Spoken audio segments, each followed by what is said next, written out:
Today's video is going to be a breakdown / beginner's guide to playing Pokemon games. This is for people who have never actually played a Pokemon game or don't quite understand the appeal. I'm going to add timestamps for the viewers who want to skip to certain parts. To begin, I'll explain the appeal of why a person may want to play a Pokemon game. Many people shy away from Pokemon games, calling them too childish, but they fail to see the actual features that the games offer that many other franchises are overlooking. Pokemon games are part of a subcategory of RPG games known as Monster Tamer games. The franchise is pretty much the face of Monster Tamer games, to the point that other games within the genre get called Pokemon-like. The appeal of Pokemon games comes from the fact that players can replay the games and choose an entirely different team for their party in several playthroughs. That way each playthrough feels a little different, and you can also get more out of the money you spent rather than beating a game once and getting bored.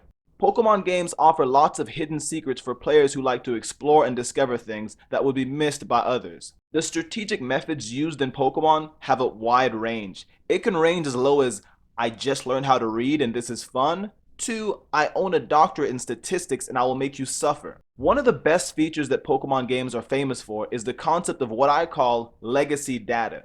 What I mean by this is that a Pokemon from a previous game can be transferred to the newest game with the same level and information.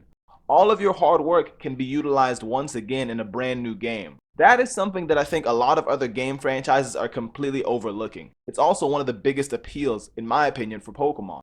You get to beat one game, and sometimes the information from that game you can transfer to a whole new game. Now to start the actual guide. When you begin any mainline Pokemon game, you will start the game and soon be presented with a choice of 3 starter Pokemon to choose from.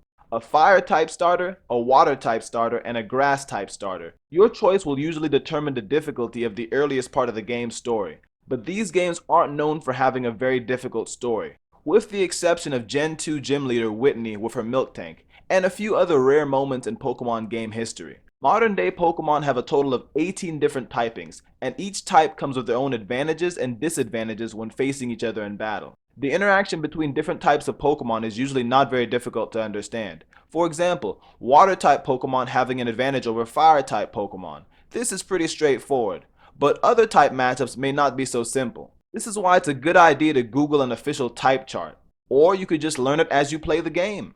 Some Pokemon are dual type, which means they belong to 2 type groups at the same time. Dual typings can cancel out weaknesses or increase a weakness, so it's a good idea to have a decent understanding of how types interact with each other. Another reason that it's a good idea to understand Pokemon types is because it's important for balancing your team, so that you don't have a team that could potentially be beaten by one Pokemon from your opponent. Aside from types, modern Pokemon also have abilities. A Pokemon can have 1 to 3 possible abilities. The standard is usually 3 possible abilities. 2 of these abilities are common, and the third ability is known as a hidden ability, because it's more rare. These abilities are important because if utilized correctly, they can make a Pokemon a lot more helpful or effective in battle. Another aspect of Pokemon is their moves. Pokemon can learn about 12 moves naturally through leveling up, and some of these moves won't match their typing. The damaging moves that do match their typing will typically be noticeably stronger when used. This is called Stab. Pokemon can also learn moves for using compatible items known as TMs or TRs, and even, in the past, HMs. They can also learn moves from some NPCs in the game, as well as through a specific breeding technique.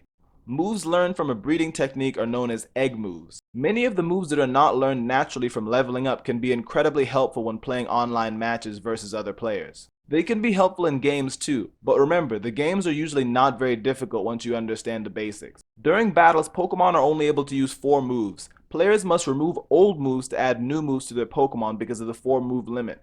Pokemon uses turn-based combat, which means that Pokemon will take turns to attack. The Pokemon with a higher speed stat will go first unless a priority move is used. Priority moves are moves that can bypass a speed stat for the purpose of going first. Pokemon can use attack moves that are connected to their physical attack power or their special attack power. They can use moves that make themselves stronger or make their opponents weaker during the battle. And they can also use moves that hinder their opponent, like putting their opponent to sleep. Now that you know some basic battling knowledge, you should also know these 2 buildings, a Pokemon Center and a Pokemart. A Pokemon Center is a building with a red roof that usually has a Pokeball logo on it. This is where you heal your Pokemon for free in most locations. A Pokemart is a building with a blue roof that is typically very close to the local Pokemon Center, and it's where you can buy items for your travels and catching Pokemon. Now time to explain how Pokemon evolution works. Pokemon evolution is the process of Pokemon transforming into new forms that are usually better for combat. Most Pokemon evolve once they reach a certain level. Others need the help of items, specific weather conditions, being traded away, probably evolving from the trauma of being abandoned by their owner, just kidding, and sometimes even walking. Yes, that is one of the newest ways, walking. I know it sounds ridiculous, and you'd think they would give it to a fat Pokemon that becomes skinny, but that's besides the point. Most games have bosses. In the case of Pokemon, the game bosses are known as gym leaders, and they can be found at local Pokemon gyms. Typically, Pokemon gym leaders will have mostly the same type of Pokemon to match the theme of the gym. This lets the player know what type of team would be best to assemble to go against that gym leader. Once you have defeated all 8 gym leaders, you'll be able to face what is known as the Elite Four. This is typically a group of what I would call 4 extra strong gym leaders, but yet they're called the Elite Four. They are all at the same location and must be faced back to back, followed by a final fight against a champion Pokemon trainer, usually your rival. This task must be done to prove that you are a true Pokemon champion. This is not like the anime, but it is pretty much in all of the mainline games. Finally, when it comes to capturing Pokemon, it is mostly straightforward. A player must collect or buy Pokeballs of different quality for the purpose of capturing Pokemon. With the exception of a Pokeball and a Premier Ball, all other balls used for capturing in the game have a specific purpose or higher success rate. Pokemon have different levels of rarity and are found in different locations spread out across the map. Some even require specific conditions for them to be encountered. Do not expect to be able to capture all of the Pokemon that you see in your game. Some Pokemon can only be obtained by transferring or trading from other games. These Pokemon are known as exclusives. This now covers the general basics of playing Pokemon games. Now as always, you all have a great day. If you enjoyed watching this video, be sure to subscribe and like and share. Find out what happens next time on the OFC.